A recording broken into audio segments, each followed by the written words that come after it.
Hello and welcome to Moving Between the Lines. This is a really exciting episode for me because it's not just me today, it's also Tom Williams, as you'll hear in the intro in a sec.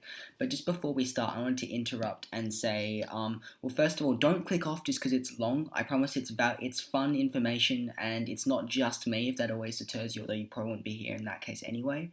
But please don't click off just yet, just give it a few minutes and see if you like, because you might like it. And also, this was recorded a couple of months ago before the Vietnam and Oman games originally. So some of this stuff I've tried to edit a majority of out, but sometimes we'll reference those games. Obviously now it's in reference to the do or die Japan versus Saudi Arabia, but we both believe it's still this tactic and formation still remains strong and important to the team and could be hopefully season to the World Cup on we can make it. And anyway, and also obviously the screen recording is horrible. My fault completely. And if we ever do this again with Tom or with another guest, I will make sure it's fixed with better technical difficulties. I know I always have them. But please just let that aside and listen to me, and more importantly, listen to Tom share his fantastic knowledge and wisdom and information to you. So I really hope you enjoy this, and sorry about the interruption just at the start, but enjoy. Hello, and welcome to Moving Between the Lines. I'm Jack George, and I'm very happy. You know why I'm happy? It's because I'm joined by someone rather than just myself. I'm joined by Tom Williams. Hello, Tom. Hello, Jack. It's a pleasure to be on your YouTube channel, and I can't wait to start speaking about our lovely tactical framework for the Socceroos. That's what we're doing. For those that don't know Tom, he's like me, but kind of just like better, like in terms of writing and stuff like that. So if you don't know him, you probably do, but I'll put his link to his Twitter in the description of this video. Definitely go check out everything he does, because it's all very good. And he'll be covering the Socceroos a lot, so check out that stuff. What we are doing, we've got a Socceroos team. We've came up with it. It's different to what they've played, and it's probably different to what they will play, in all honesty. But it's part of the fun. This is the team, and let's go through it and kind of talk about what it is now, Tom. So I'll start off. The team, you can see it here. It's a 4-3-3, not always a 4-3-3, obviously. That's not how formations work. Mid front three. So what happens is Boyle will be staying wide, like around here. Tag it as something between a false 9 and a 9 where he can drop deep and occupy these areas. Lecky inside forward, which allows Bajic or the left back to get wide and support the attack. And then Rogic is a 10. So it almost becomes like this front five where you can see like the width is there. Lecky can make these runs in behind. Tag can also make these runs with Rogic kind of coming into this space. Jago is a 6 to hold all together. Atkinson, there we go. It's getting exciting. He's inverted. And Christic holding this left half space. So Tom, why is Christic here? Rustic is very good at occupying this position in the left half space. It's pretty similar to the role he plays for his club side at Eintracht Frankfurt. At Eintracht, he plays in a double pivot. So it's quite similar to what we've got going on here. It's a bit of an asymmetric double pivot.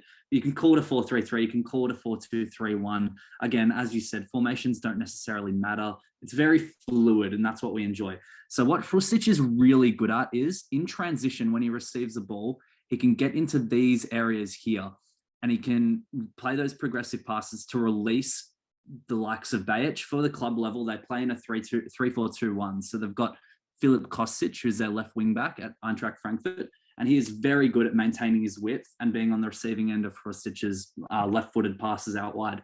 So for the Socceroos, I think Rustic could play this role really effectively with someone like Jago next to him, who's really adept at getting in between the two centre-backs, receiving passes in this sort of area, and then making sure that the centre-backs split, get wide, which allows Rustic to really operate in this left half space here.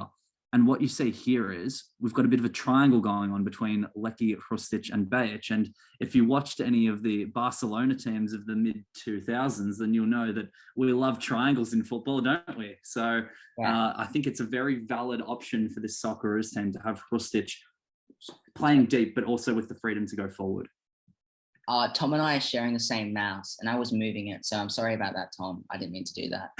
But, and I guess another thing about Christic is that his main asset is just his technique, just in general. He's not very good at receiving the ball under pressure. So when he's playing this double pivot, like a straight double pivot, if you got people pressing him, let's use the ball as the presser from these positions, he can't progress it, first of all, and he often loses it. So when he's kind of spread out here with space, and you can see like this kind of pocket he has with Lecky occupying this more central and Bajic holding like the vertical and horizontal width over here. And then Hrustic is just free in his position to be able, he can spray these passes. This is where it's really good because he can put, the lines take so long to load, Tom. He can put this ball in behind. He can kind of curl one around here in behind to Lecky, who's, as Tom has written about, by the way, guys, not that fast, but he's still quite fast. And then, or like even like a switch over to Boyle on the right. And also Boyle is someone we should talk about because the role we have him here is essentially, when you play a front five, you want to have this width from either two sides. And you can see here what it kind of becomes is sometimes a front four with Lecky and Tag at this central position, Rocket dropping deep into as a 10. But why is Boyle so far wide, Tom? Well, Boyle is so far wide because that's basically the role he plays for the Socceroos anyway, except what Boyle is good at is he's really good in those 1v1 situations. So when you get Boyle wide in 1v1, he's quite good at beating his man because he's really fast. He's probably the fastest player on this team, I'd say, but he's also got a very good delivery. So when we can get Boyle in these wide areas, not only can he deliver crosses into the likes of Adam Taggart, but he can also play combinations with Rogic and our lovely man here, Nathaniel Atkinson. So could you explain? It looks a bit strange here, Jack. Atkinson's sort of playing inverted. What's going on there? That doesn't look like the normal position of a right fullback. What's going on there? What is going on there? He's playing inverted, Tom. I don't know if you've heard of it, but you probably have. We talk about it. But so Atkinson, what you have with Atkinson inverted is you can see there's like this very clear, like I mentioned, the 2-3-5 shape, which is really strong because it means that for counterattacks, we're occupying this width over here and Hrustic and Atkinson, which makes it very hard. And it's a good protection for the centre backs. And also in terms of like progressing the ball, it makes it really good because what happens, Atkinson starts out here wide. Oh, there we go. And you can see it's like this more 4-3-3 shape. And what this is actually something we want is where instead of Boyle, we want Boyle just occupying this like vertical width for an option in behind. So Rogic would drop maybe out to here. And then this is where Boyle comes inside. He's not always wide. And then they can play like this 1-2 in between. And then this is where Atkinson's really good. In these positions, in the half spaces where he got time to drive at defenders, it just works really well. He's amazing. Like his just ball carrying is so good. So then all of a sudden we're here, and with his ball carrying, we can end up here. And that's a really, really good way to press the ball. And what we will do after I fix up the team is talk about the right-hand side triangles. So let's do that now. So a really good part of this system is the triangles formed. You can see 1-2-3, 1-2-3 wide, particularly on the right side, because all three players can perform all three of these roles. So you have Rogic, who can occupy this width and can take on players and get an early cross like this. And this is where Boyle can occupy this role. Oh, and that makes it awkward for defenses because if Boyle with his pace, you don't want to leave him here. You'd have to draw this player in here to mark him because the Boyle can make this underlapping one in behind. And then what happens is Atkinson can drop into this space and it becomes just progressively lowering the block, which is good sometimes. But what happens is, so you've got these right side triangles, which are really good because, like I said, Tom, talk now. I'm running out of ideas. Well, the right-sided triangle is very effective at sort of unlocking a low block team. And what we find in Asian qualifying is that to sort of to nullify Australia's threat, particularly through the central areas, a lot of teams will play this compact 4-4-2 system where they defend really resolutely and look to give the Socceroos width out wide. So then we just end up crossing the ball. They've got big defenders in the middle. They head the ball away and try to play on the transition and for set pieces. But this is a good way of unlocking that because if we look here, so we'll move our little friend, our number 8, back into the sort of midfield area here. What we've got here is we've got this right-sided triangle. So we've got Boyle. What we want in this triangle is we always want one player occupying the width. We want one player stretching the last line, and we want one player balancing the team in a sort of number 8 position. Recently, Trent Alexander-Arnold spoke about this, and this is what Liverpool do really effectively with Trent usually occupying the Atkinson position. It's normally sort of Salah occupying this position, and Jordan Henderson occupying this Rogic position. And they all rotate positions and it's really seamless. I think this can be really effective for the Socceroos because let's say Atkinson has the ball here, right? Circulates the ball out to Boyle. So number 10 here, presses up on Boyle. Then Atkinson can get into this area. Ball back to Atkinson. Atkinson's comfortable carrying the ball forward. He's comfortable crossing the ball, etc. It's really good strategy there. What we've got here is though, so against a 4-4-2, when you've got this right-sided triangle, there's always going to be a 3v2 overload. So if we get the ball to our friend Rogic here, then guess what? This guy's going to push up on him. Atkinson can make that run if he wants. Rogic can play a sort of reverse pass if he wants. There's a lot of options. And basically, when done properly, you can always find the spare man.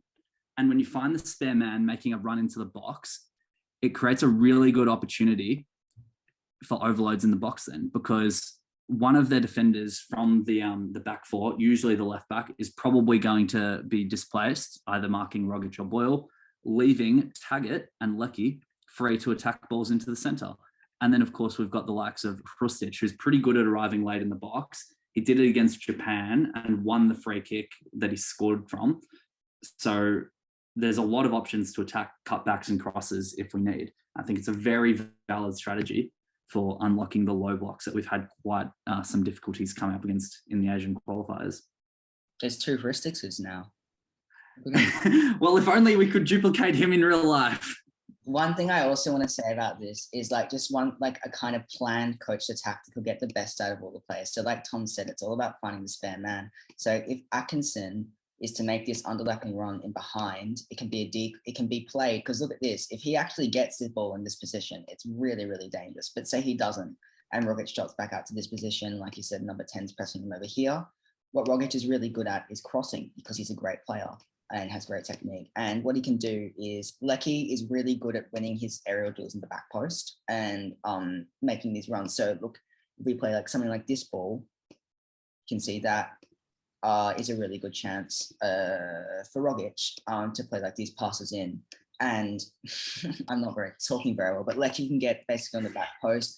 And if you get Rogic into these areas, it's really, really dangerous for opposition teams, because his delivery of like caress left-footed crosses like towards the back post is so good. And then on top of that, so you're like, oh, we have to block off Rogic. Then Boyle can become 1v1, and you don't want to get Boyle in a 1v1. So then you close down Boyle, and all of a sudden Atkinson's in behind with an underlapping run. So it's a really good way of exposing the player. Exposing, that's not the right word, but getting the best out of the players with using their strengths while and then the 3v2 overloads out wide. And I think it could be a really, really good attack for the Socceroos. Absolutely. And the good thing is, even though there's a lot of players getting forward, there's still enough protection in terms of Jago, who's really good at sort of balancing the team. That's why we've opted for someone like Jago here instead of, say, Aaron Moy, because Aaron Moy always likes to get on the ball. Yeah. He likes to go where the ball is. We saw that against Japan. He was always coming towards the ball, trying to receive it. Whereas Jago is pretty comfortable just sort of holding his line, maintaining his position in between the 2 centre halves. And he's a really disciplined player. He's good out of possession and in possession, both defensively and at progressing the ball. So having someone like him there is actually really important for allowing Atkinson, Boyle and Rogic to do this role. So another thing with this low block is, like you said, Tom, and you consistently said this in articles on Twitter and everything, teams play a 4-4-2 low block or some form of really narrow low block, giving width to our fullbacks, and our fullbacks aren't the best, and we don't exploit those areas, and we lose or draw, and everyone gets annoyed. So first thing to do that, to counter that, we have Boyle wide instead of the right back. And like I said, the rotating triangles makes it really hard. But what it does is, so after say half an hour and they're kind of going, we have to block these spaces wide, what happens is this space opens up the half spaces for someone like Hrustic. Like I said, not great when being pressed, amazing when he has time on the ball. So he makes these really cool specific passes. So say like he can make this one in behind to Bajic to help get a cutback. And even if the chance opens, if he's pushing up on Lecky, he can come like here to pick up the ball and then make this run in behind. And the thing about defending is that you're always anticipating the striker's instinct. So if the attacker has moved faster than expected or is doing something you don't expect, say it happens once a game, then it's really hard to counter. So he's more than capable of playing this ball and behind. Another thing he can do is switch to Boyle yet again to get him 1v1. This is where like he did this a lot, but it would come out to a right back and whoever it is wouldn't be great at taking on players 1v1 and getting it across quite early. Whereas that's Boyle's job. That's what he does, and that would work really well as well. And yeah, there's on Pristic. Do you have anything to say, Tom? Yes, I think one of the main benefits of having this as well is that when you get Hrustic in these areas, he can actually produce decisive actions. Definitely. Like he's someone that he's willing to really make a decisive pass, probably not as willing as someone like Rogic, but you're essentially like duplicating Rogic in the final third when you play both of them. Like you've got two really creative final third players here who can, like, Hrustic is a massive threat from shooting outside the box as well. Sure. So someone's going to have to close him down when he receives the ball in these sort of areas. And if someone closes him down, that's automatically going to free up somebody else. Yes. And while Bajic's delivery isn't fantastic, when you give the ball to Bajic, like, he can produce a decent cutback and he can run back. He's quite an athletic player. And of course, as you've done here, you can open up the likes of Martin Boyle, who has a very good delivery, because Hrustic can easily play that diagonal pass to Boyle, and Boyle can exploit defenders 1v1, like we said. And then, of course, when you've got the defense disorganized here, Boyle can run down the wing, and we've got, look, 1, 2, 3, plus Hrustic arriving in the box, 4 players all arriving in the box. And then if that happens, even Atkinson. And then if we've got 4 players as well, perhaps Jago can easily just cover this area. Yeah. Atkinson can like cover across here if he needs to. And then you've got like your shape behind the ball as well to stop the transitions. So it's quite a balanced sort of strategy. And I think it's going to be really effective if this were to take place for the Socceroos. Definitely. Okay, so what we've got here is we've got the Socceroos set up in a mid-block, essentially. So we're going to have like the 2 centre forwards in the 4-4-2. Rogic is defending as a centre forward, sort of pressing the 2 centre halves. And then when the ball gets released out here, then of course like Lecky's going to come and press the fullback, etc. Like it's a pretty simple 4-4-2. The main principles are we want to remain compact. We want to force the ball out wide. And then we've got the likes of Sainsbury and Degenek who are pretty comfortable at defending sort of crosses coming in. Obviously not to the extent of someone like Harry Suter, who has unfortunately done his ACL, but they're still relatively comfortable. So then what we want to do is, when we're playing in this compact shape, we want to have like Lecky and Boyle sort of in these sort of areas and have the ability to try and spring and win ball. So say a pass is sort of circulated out to the right back, then comes into one of the midfield players. We've got Lecky and Hrustic who can both try and press this guy and then win the ball. And then when we win the ball in that sort of area, you've got the opportunity to just spring a transition. And the Socceroos have had quite a bit of joy scoring from transition. So I think it's a really valuable strategy, particularly with someone like Hrustic, who, when in transition, is very, very, very dangerous. So say Hrustic were to win the ball in this area here, all of a sudden you've probably only got 4 defenders, maybe 5, with the opposition number 8 coming back, because this guy, he might be like on the floor getting up or something after being on the receiving end of a crunching tackle from Aiden Hrustic. So what we want is, if Hrustic is facing forward, he's very dangerous. So say Hrustic is in this like sort of left half space that we like to talk about a lot, then he can release someone like Matthew Lecky, who's really smart, makes really smart runs off the shoulder, and then get him in behind. And it's a very, very valuable strategy, because then if we've got Lecky in behind, then you've got Taggart making this run here. Maybe Taggart could pull this defender into the middle, opens up a lot of space for Lecky to work in this area, and all of a sudden, like, it probably wouldn't happen like that in the game, obviously, but unless we were playing against China, because that's basically what happened in the first game against China.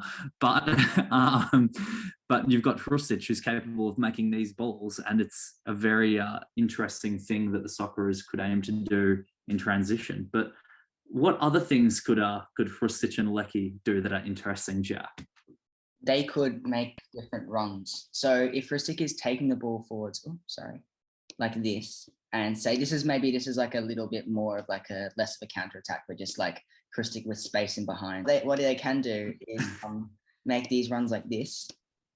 Like he's making this run, so they cross. And what the problem is well, what the good thing is, problem for the defense is you have to pass on the play when they cross the run, because if Lecky's meant to making this run over here, you don't want this defender to come over here, because then look at all that space. So you need to pass on players. But when they're both running at speed in a counter attack, you just can't pass on players quickly enough, because you have to then go through your brain, oh crap, he's moving over here, and then go, oi, John, a man guy named John, like tell him to like take the player. But if and then Tucker makes it run across here, and all of a sudden the defense is confused and they automatically just drop really, really deep to try and block any form of shot. And this is where Boyle can make this run in behind, and Christic, again, fantastic technique, can play in behind from a closer position like this. It could be a cross, and it's just yet again these decoy runs where they cross each other. It's like the X play in OzTag, guys. I'm sure that's a relatable reference. But they swap around and they just confuse the defense. The whole back four just goes, oh god, we got to mark these two. And it's like, it's human error. Like it sounds like a simple strategy, but human error has to be put into play here. Like if it's a split second counterattack decision against, I guess if you're Oman against like the Socceroos, where it's like you need to not concede at all costs, then you're just going to panic, go, we need to track these two guys, and Boyle can just stick around the back post. And that's a strategy that could work on counterattacks. I think it could be quite good.